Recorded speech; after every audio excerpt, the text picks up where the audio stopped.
Hello, everyone, and welcome to this final talk in the Evolve Alchemical Evolution Summit that I've been hosting this week. And I'm Aurora Light. I'm a conscious creation and voice activation coach and guide, and I am here with my dear friend and soul sister, Genevieve Macleod. And this is our opportunity to speak with Genevieve about reclaiming pleasure in life and about what the journey of life can be like when you are doing something and living life one way and it stops feeling right and aligned, and you get to make a choice to create a massive shift to follow your heart. And it's not an easy journey, so I'm really excited that you get to be here, Jen, and you get to hold in your field what it looks like and feels like to have made a move that allows you to follow your heart and come into alignment with who you really are. Yay, thank you. Yeah, I'm excited to share a little bit more about what's been going on with me the last little while. Yes, I am really excited too, because I feel like you have walked a path already, or you're midway down the path, right? There's no final destination, but that a lot of people might actually be at the process of starting right now. And so I feel like there's going to be some codes and some wisdom bombs for people that might be noticing their current situation is no longer resonating with them and no longer feeling aligned. But maybe before we dive into that, I would love to hear a little bit, in your words, of what this process of reclaiming pleasure has been like. Let's start with something fun. Sure, yeah. Well, a few years ago, I went through a pretty intense, like lots of people call it the dark night of the soul. My marriage ended, job ended, all these kind of things, and I was really humbled, brought to a really but my life had come to a point where just everything I had been doing just wasn't working. So as the universe will do, if you don't listen to the calls, it will create a situation where you have no choice. Yeah, and that was a really interesting situation. Like it was a really powerful situation, and by having so much stripped away, it really gave me a chance to really kind of figure out who I was, because I realized, yeah, I didn't really know that who I was. Because all of a sudden it seemed like all the things I'd done for fun just weren't fun anymore, and I wasn't having the sex that I wanted. I wasn't expressing myself the way that I really wanted. So yeah, it just gave me a lot of a big chance to do that. So yeah, I kind of started doing things like I got into burlesque, kind of just really practiced getting out of that comfort zone. Yeah, I wanted to express my body more, show off my body more. It always felt really inhibited though, and closeted. And I was really looking for a way to connect in with that comfort and transmute that shame and just really express that part of me. I love that. And witnessing your journey, Genevieve is another person that I've known through hoop dance, the circle that brought so many of us together, people that I've worked with, good friends, students that have been part of Evolve, people in this summit. A lot of us met through hula hooping, which was another way that I know for me, I was able to come more fully into my body and into the elements of sacred play. And watching you really move into that embodiment, that comfort, that reclaiming of your sexuality and sensuality and love and passion for creation has been absolutely glorious to witness through burlesque, and also the modeling that you have done. Thank you. Yeah, I don't know if anyone else can relate to this, but I've always felt very uncomfortable in my skin. There's always been a really strong urge to jump out of my body. And so as a part of the way, I recognized that and saw that, and I wanted to change that. So part of the way that I did that about about 6 years ago, I started drawing. I started modeling for life drawing classes nude, which is a lot of fun. So that was a way to like really confront my body issues and really be like, but it was really cool to be like, these people are staring at my body, but it's not because they're judging it. It's because they're drawing it. It allowed this really much deeper acceptance, which was really fun, and gave me the courage to like go into more like boudoir and like doing some sexier stuff. And it's been a lot of fun because when I post pictures like that, I get other people, saying, thanks for like, because you're doing this, I have a little bit more permission to like feel like I can share these things with me, which just like makes me feel so amazing. Totally. When we do things like that are out of our comfort zone, we've all heard this before, but it gives other people permission to do the same, right? And the inspiration to do the same as well, because yeah, you are not the only person who has felt that way. In fact, a few people in the summit or even earlier were talking about how it was very easy for them to not be in their body because there was a lot of living in the head, in that mental realm with the old programs, patterns, anxieties, traumas that we've all been through, some of us deeper ones than others. But I feel like, especially these last few years, it's really been a journey of reclaiming our natural essence and state and becoming comfortable with who we are. Yeah. And that's really when I talk about reclaiming pleasure, like that's really what I want to like help people to do for myself and to help like, maybe be an example for other people to do, because to claim our pleasure is very individual. That's going to look different from everybody. So really understanding who we are at our core being is the first step, 100%.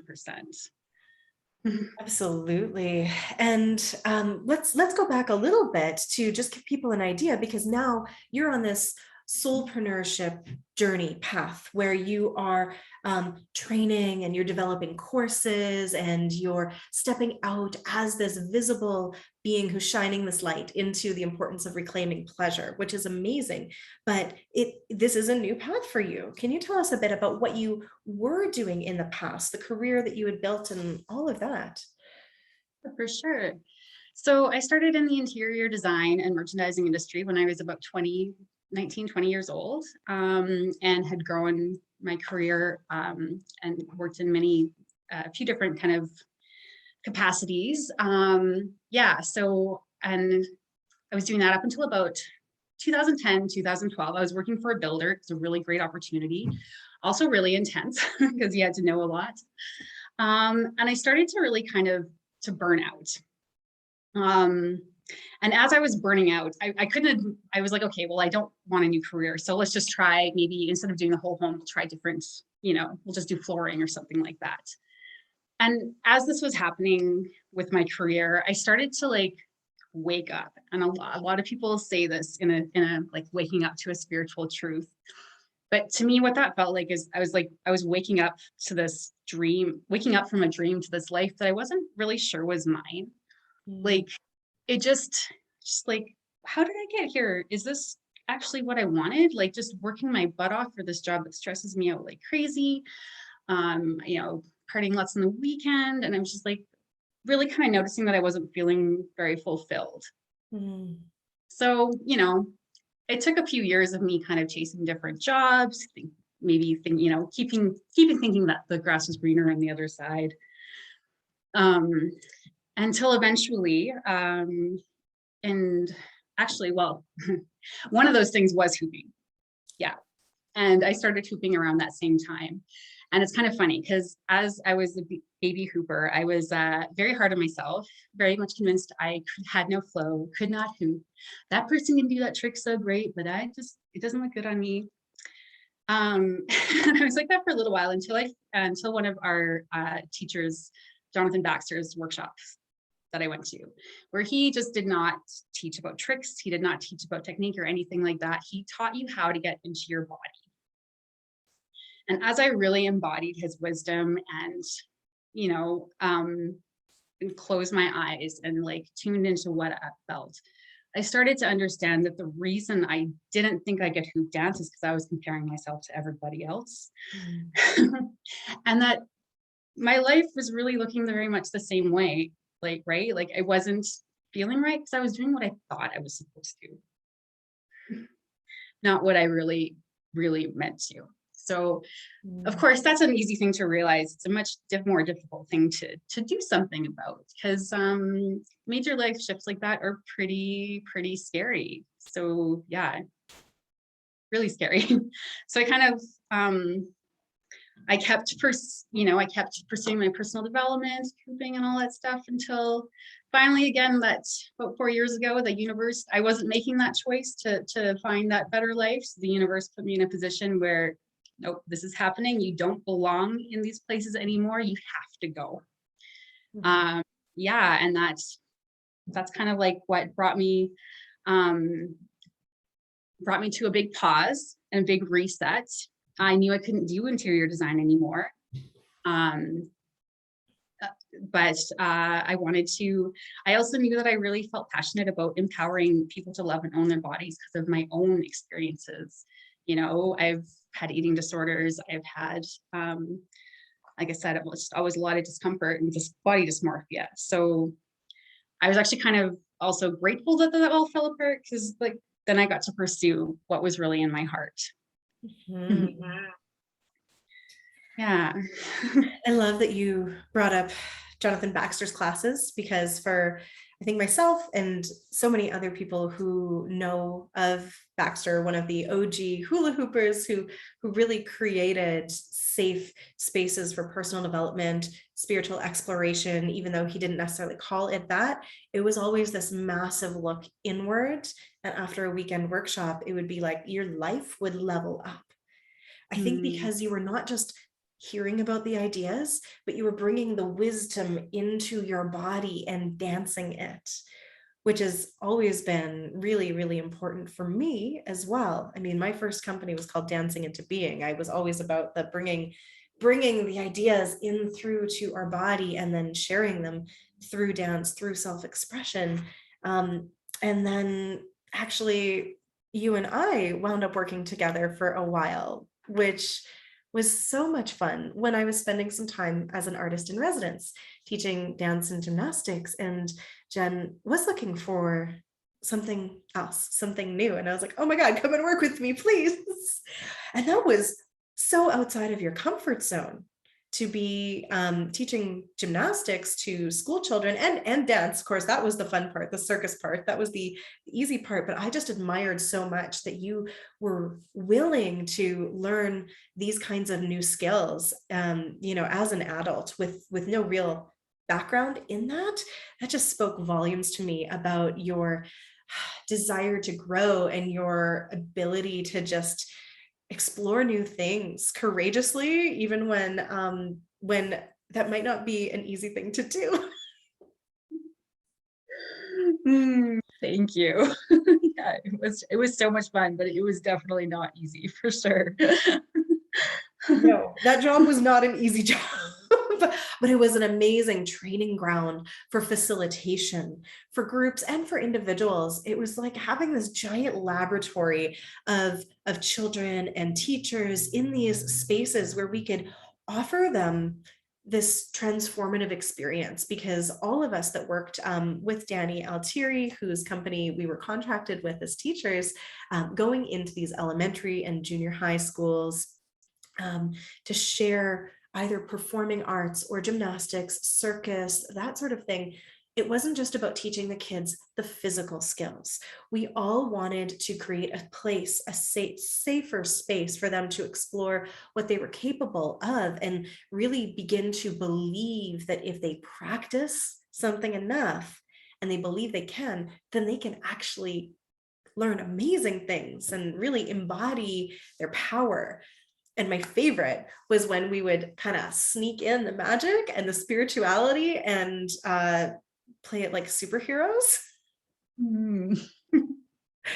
I don't think we even fully grasped at the time the magnitude of how powerful that is. Like it, looking back on teaching kids to believe in their own magic and be like, no, look, you can be a superhero too by training, by being a ninja, by not giving up. It just lends so much to the resilience that I think a lot of them have required over this last year, especially. But what were your favorite moments and lessons that came through that experience? Oh my goodness. Kids are such great teachers. They don't have the masks that adults learn to put on. So you know right away if they are engaged or not. So that was I love that, like just what a great reflection they were of what was working and what wasn't. But my all-time favorite thing was like just taking a kid who didn't think that they could do the thing and then their face when they could do the thing. It was so magical. Right? Oh, yes, yes, yes, yes. And being able to support the tiny humans in believing in themselves is such an important role. And I think it really opened up some of the adults' eyes too, because it was fun to watch a teacher go like, "Oh, they're never going to be able to do that," or what have you. And then like, how could they learn this in 1 week? And you're like, just wait, just watch. Like, we can get a lot done in 1 week, and it would always be phenomenal what the kids could learn with like half an hour of practice a day. Like, truly, it Mm. doesn't take much more than that, and the safe space to explore and the belief that in fact they could. 100%. And that container of safety, but also fun. Like that was, I think, yeah, keeping them engaged and safe was so. Yeah, and for both of us, that wasn't like the end of our journey. We did not stay in that field. And I think, I was speaking to you for a while. I was hearing from my soul that it was time to move on because it was calling me to these other things. And my body was like just full of injuries and imbalances that were saying, I'm not going to get better until you stop doing this because it's not aligned anymore. So I had a similar experience, wasn't as much like burning it down, but needing to shift and pivot to listen to my soul. And you were able to hold space for me and witness that. And yeah, it was just so fun though to really look back and go, that was such an important part of both of our journeys, right? Even though it wasn't the thing that we were going to do forever, it was like we needed to have those experiences, to gain those codes, to gain that wisdom, to gain the experience so that we could bring it forward into what it is that we're doing now. 100%. Yeah. Mm, yeah. As someone who also has a tiny human, it was a really great side space for me to do for about 5 years so that I could learn how to parent better. If you can wrangle like 60 tiny humans of an elementary age, one's usually not that bad, usually. Mm. Oh, amazing. Yeah. Oh my God. So yeah, I feel like for you, and I'd love to hear a little bit more about like what you're wanting to do. But I'm just curious, do you find it really different facilitating for kids though and adults? Like what are the similarities and differences that you see there? I the invitation to be silly and a little bit weird is more present with kids, which makes I feel like uh makes things just a little bit easier, especially just having had so much experience day after day after day teaching kids. I really enjoy teaching adults as well. But it's taken a little bit longer to get more comfortable. Do you bring in some of that, the silliness and the levity in the games with adults now? I do, yeah. And part of that was actually just getting over myself to do that.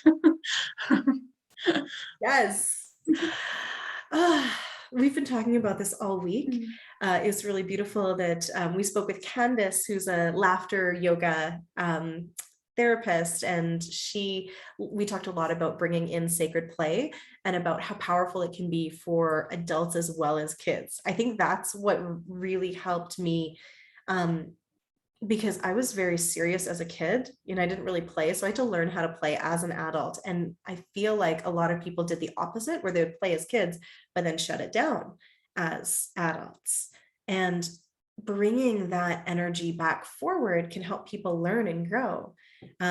You're actually a hoop yogini facilitator, and you've been sharing some hula hoop workshops lately as well. So if anybody is in the Edmonton area and is learning to look at a hula hoop, you should definitely connect with Genevieve.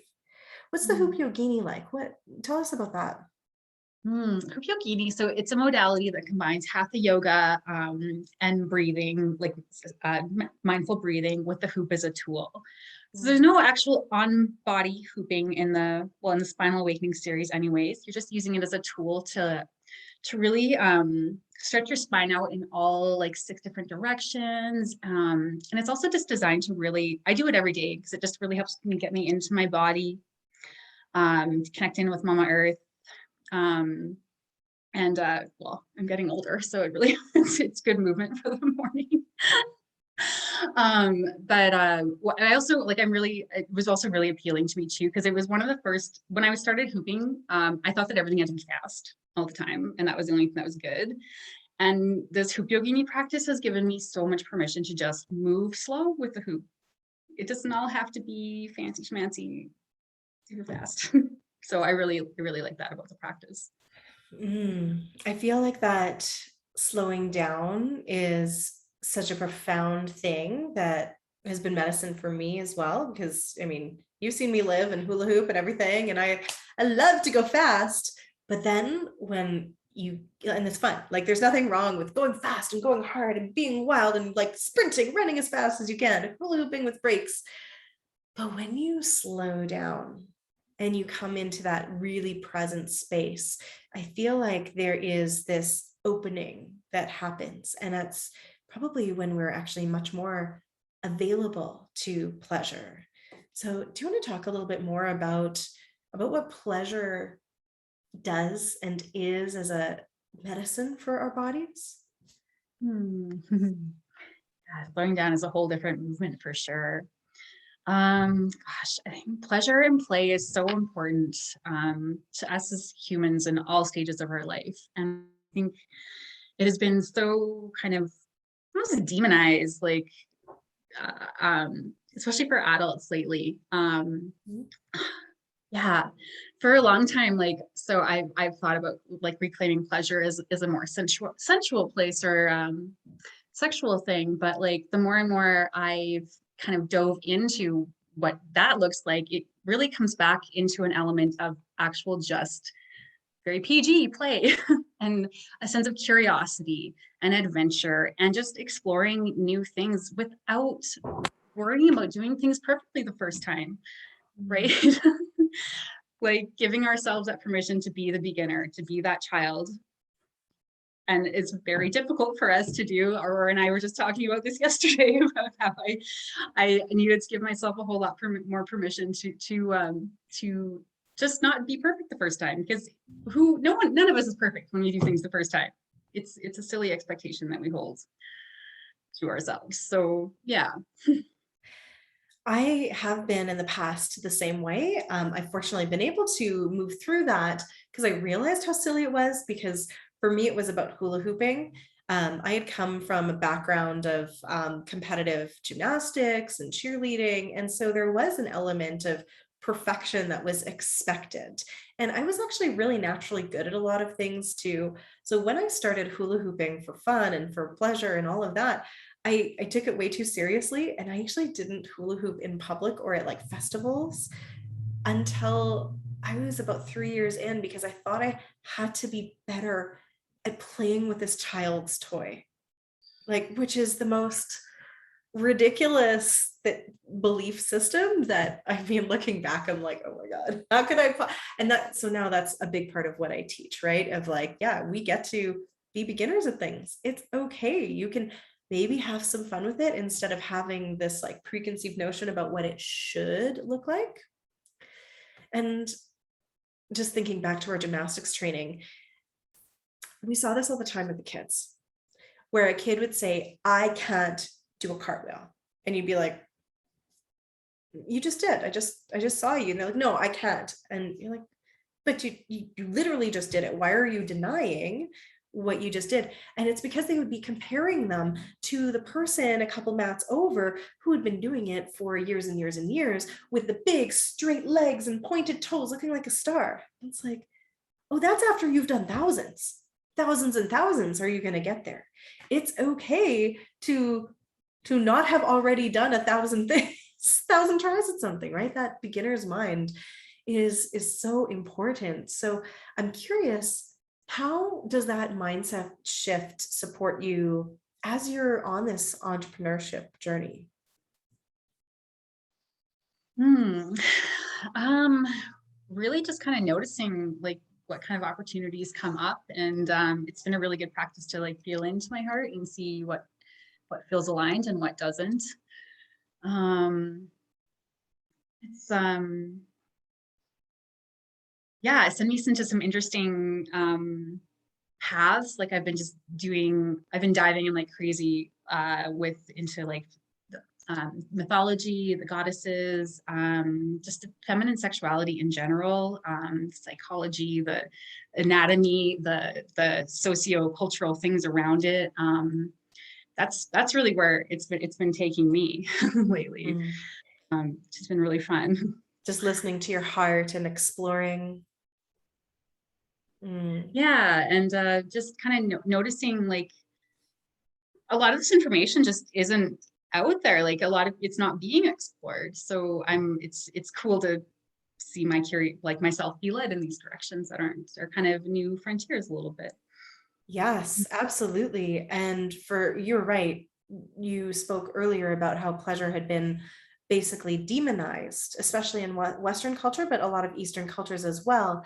The concept of original sin, and then we have all of the puritanical and Victorian sensibilities about, what is and what is not appropriate, that have really programmed a lot of people with a distaste or disdain for the human body and for sexuality and for pleasure, as you were speaking into it, just as fun, because there was also the like Protestant work ethic that came through, to North America, especially, and other places that were colonized, where if you weren't working hard, there was something wrong with you. It was sinful. So I'd love to talk a little bit about why we get to destroy and uncreate all of those old programs, and why it's so important to make that shift away from like hustle, struggle, hard work is the only thing that's going to take you anywhere in life. And you have to work hard for your money. Hard work is a virtue, whereas uh, not working hard is slothful and sinful, and Mm. how that relates to pleasure. Yeah. Oh gosh. We are like amazing divine creatures, and yet we've been told to look outside of ourselves for validation, for approval, for all of these things for our whole lives. And I mean, granted, our ancestors have had more difficult, like they've been building a lot of things for us to get to this place right now, but at this point, like it is time to break off this idea that we need to, do our hair a certain way or look a certain way or make this much money to be okay. Like we are perfect, beautiful, perfect, whole and complete just the way we are. And when we do things like indulge in play and in pleasure, it creates more neural pathways. It creates like more joy. It creates more ability to solve problems and like just come from a place of like authentic living. I feel. Mm, I agree. And yet, some of us, myself included, still have that program sometimes of, you know, I have to get all of my work done first before I can indulge in pleasure. And that word, I don't love using it when it comes to like in pleasure or rest or play, because an indulgence feels like it's something that you don't need. Hmm. But like it feels like now more than ever, play is something that I do need in my life. Otherwise, I get a little crazy. I feel like I have one of the hashtags I like to use is self pleasure is self care. Like when we make ourselves feel good, like we are just like especially if we're going to talk about like self pleasuring in that way, like our neural networks are so deeply embedded into all of these pleasure centers. Like actually taking the time to get to know them and get them working and feeling good is really important to knowing our body and to like it's something that should be, I don't want to say should, but it's something that like we want to ideally incorporate, not as a should or a schedule, but like support ourselves, to show ourselves love, to fill those cups up, and like to be the best person we can be going out there for everybody else.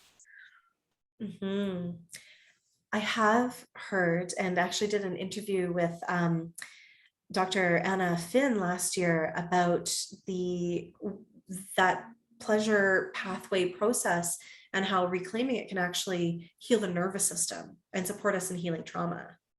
So, have you found that as you have been working to incorporate more pleasure, be it in the, like self pleasure, sexuality realm, sensuality realm, or in those everyday ways, that it has been supportive for your nervous system?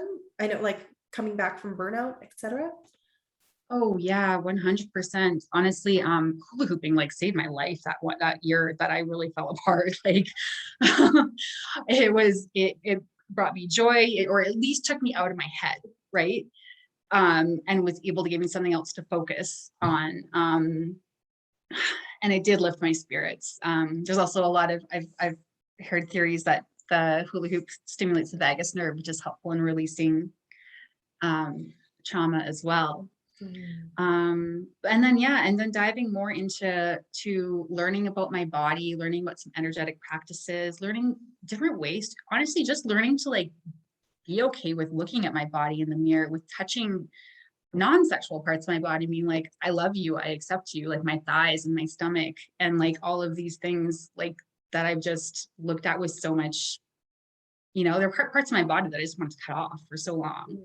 And so to really be able to like focus on loving those back into integration with who I am, and accepting and thanking them for being strong and powerful, and doing what they need to do to take me on this life journey. Like that's been a really huge shift, huge shift. Mm. Has that process shifted your way of being in the world as well as how you feel? Hmm. I definitely, yes, I definitely do feel that.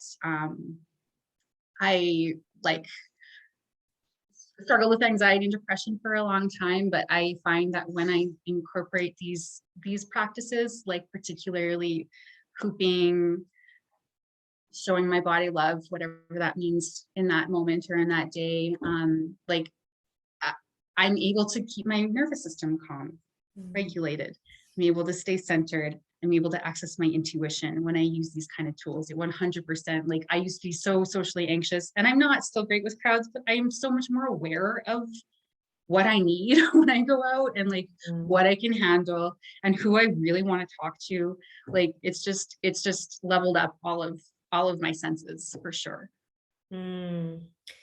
I find that as well. The more in the body and the more calm the body is, the more we're able to be present with what is, instead of spinning into, actually, I feel like anxiety is that spinning into the future, right? And daydreaming about it in a negative way.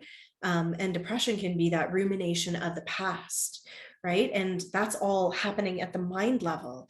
So I do find that for myself and many of my clients, when we're able to come into the present moment, the 0 point, by coming into our body, then we're able to just be in acceptance of what is. And then through that process, we can see what's right in front of us, use our intuition, as you were saying, and know what the next steps forward are with much more clarity.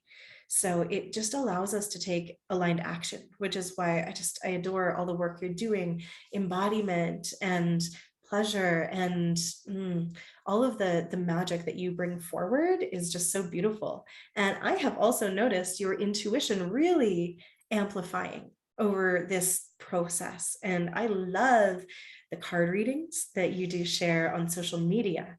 So this seems like a great time to mention those and let people know how they could connect with you if they're interested in more of the pleasure, and how they can gain access to the wisdom that you share so frequently. Yeah, you can follow me on Facebook at Genevieve Mac. or you can find me on Instagram at Genevieve_MMM. Mm. Did you hear me go? I didn't even like consciously hear your MMM. Exactly. That feels good.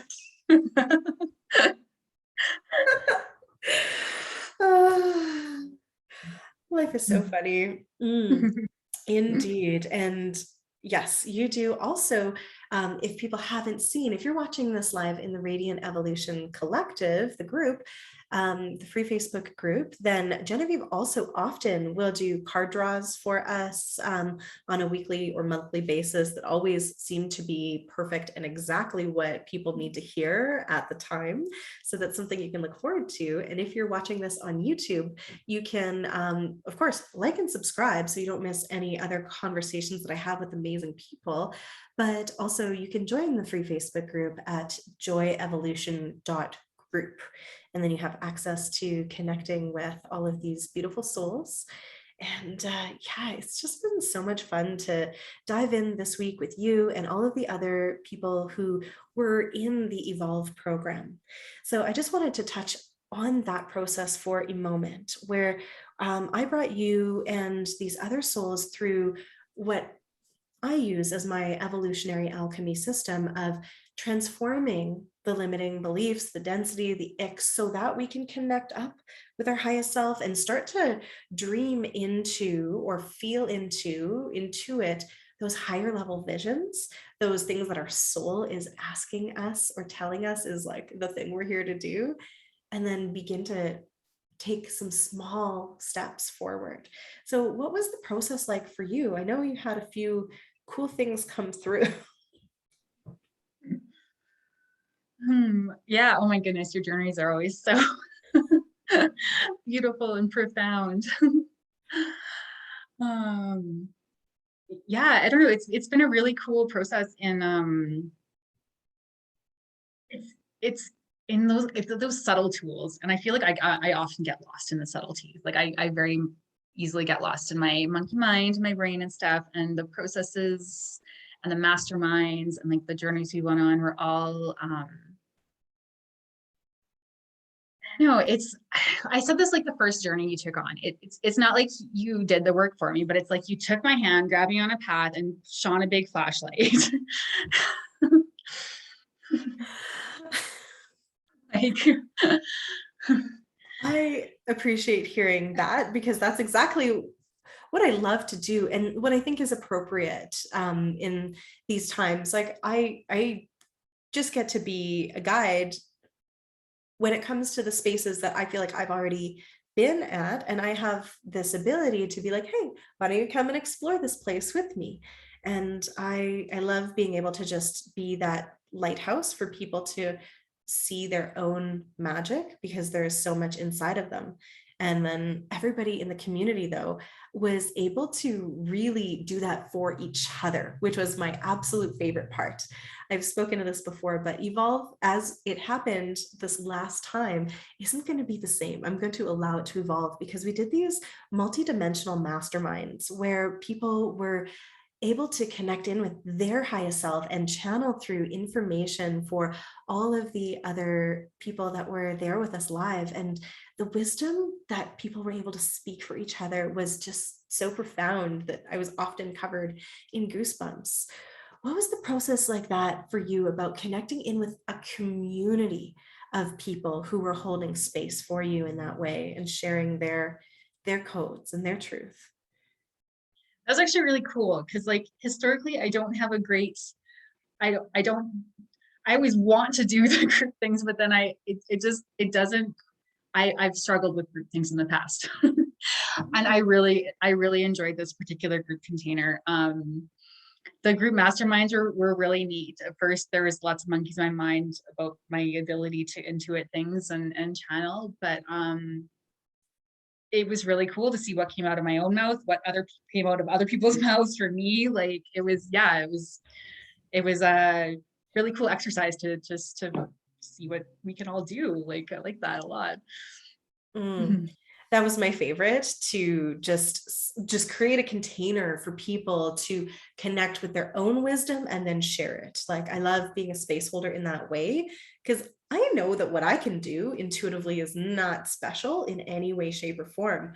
We all have access to that. And it's just really fun to witness people feeling safe enough to try that on and to share it.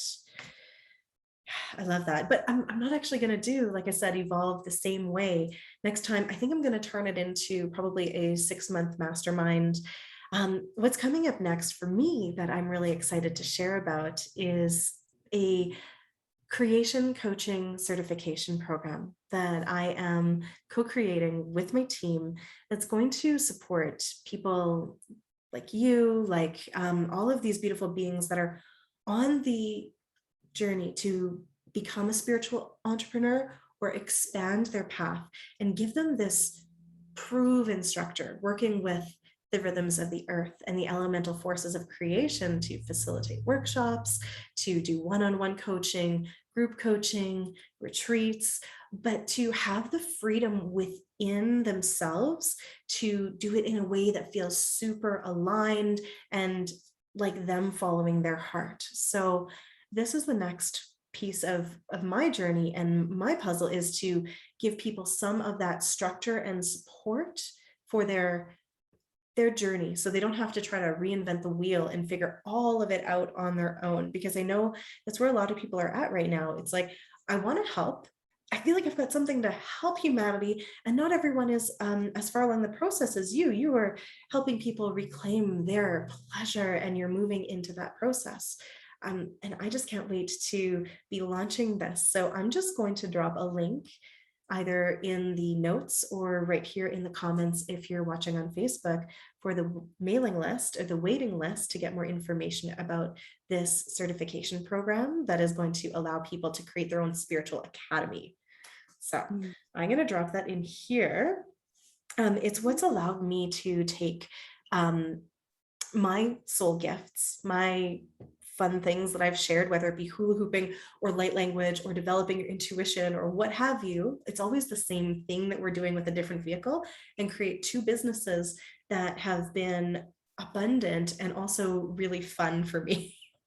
Right, in serving humanity in like a weird, unique way that only I can. I want other people to be able to have that freedom of expression as well, because I think spiritual entrepreneurs are the people that have the most luck right now, or that will be leading the charge at actually shifting the planet.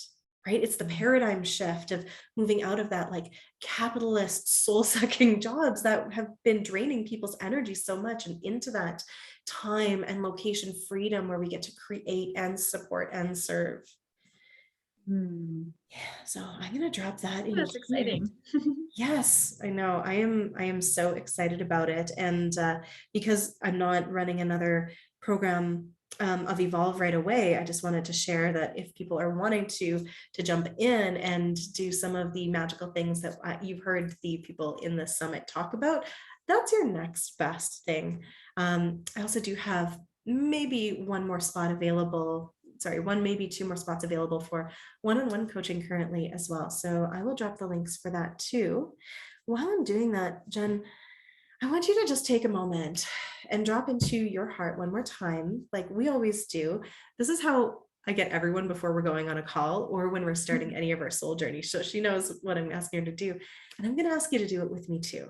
You guys just cover your hands with your heart and breathe in through your nose and just sigh it out. Beautiful. Do that again one more time, breathing in through your nose, just sighing it out. First, I'm going to ask all of you to just check in. What, with this question, and the very first thing that comes through, I want you to let it be true. What kind of pleasure is your body yearning for that you haven't tapped into in a while? And you don't have to share your answer out loud, Jen. I just wanted to bring everybody through this. And now I want to ask you, while you're speaking and tapped into your heart, what do you feel like people need to know about this journey of evolution from waking up out of the life that you maybe thought you were supposed to live and into the one that you know your soul came here to experience. Trust yourself and follow that little voice. Mm. Yeah, because it's just going to get louder, and the world needs more people to go against the grain. You're needed. That magic is needed. Yes, it is.